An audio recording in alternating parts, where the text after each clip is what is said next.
चुनाव के पहले ही गायब हो जाएं, जेल चले जाएं तो और हमारा फ़ोन वोन मोबाइल ये सब लेके गए हैं। और जो कोर्ट के केसेस थे, जो फाइल लेके गए हैं, जो विधानसभा में क्वेश्चन रेज़ किए थे। हज़ारीबाग का सदर का मेरे को टिकट ऑफ़र मिल रहा था वहाँ से बीजेपी से लड़ने के लिए।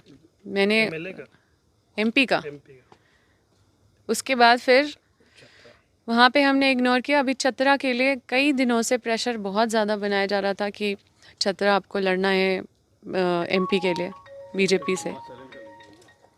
तो ये सारा चीज़ है और हमने लगातार इग्नोर किया और लगातार देखिए हम तीसरी बार। और हज़ारीबाग में हम बहुत मजबूत है, वहाँ पे बड़का गांव से कंटिन्यूसली हम लोग जीत रहे हैं। और कांग्रेस का एक बहुत स्ट्रॉन्ग फेस है हम लोग। और अभी तक लोकसभा में सबसे स्ट्रॉन्ग दावेदारी अंबा प्रसाद का ही नाम आ रहा है। तो निश्चित रूप से आप लोग ये बात समझ सकते हैं और ये हम मुझे समझाने की ज़रूरत नहीं है। तो हर जगह कोशिश किया जा रहा है कि वैसे लोगों को टारगेट कर कर के ख़त्म करने का। लगातार देखिए बड़का गांव में मेरे पिताजी जब चुनाव लड़ रहे थे तो वो जीते। उसके बाद फिर से चुनाव का समय आया तो उनको चुनाव से दूर कर दिया गया। फिर मेरी माँ को आना पड़ा। उसके बाद जब फिर चुनाव आया तो माँ पिता दोनों को दूर कर दिया गया।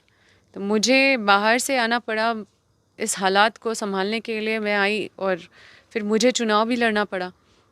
अब मेरे साथ भी वही कहानी करने का कोशिश किया जा रहा है।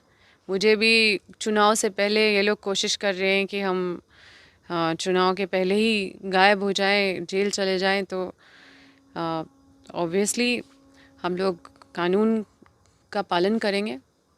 जो कोर्ट पे पूरा विश्वास है और हम लोग कोर्ट का सहारा लेंगे।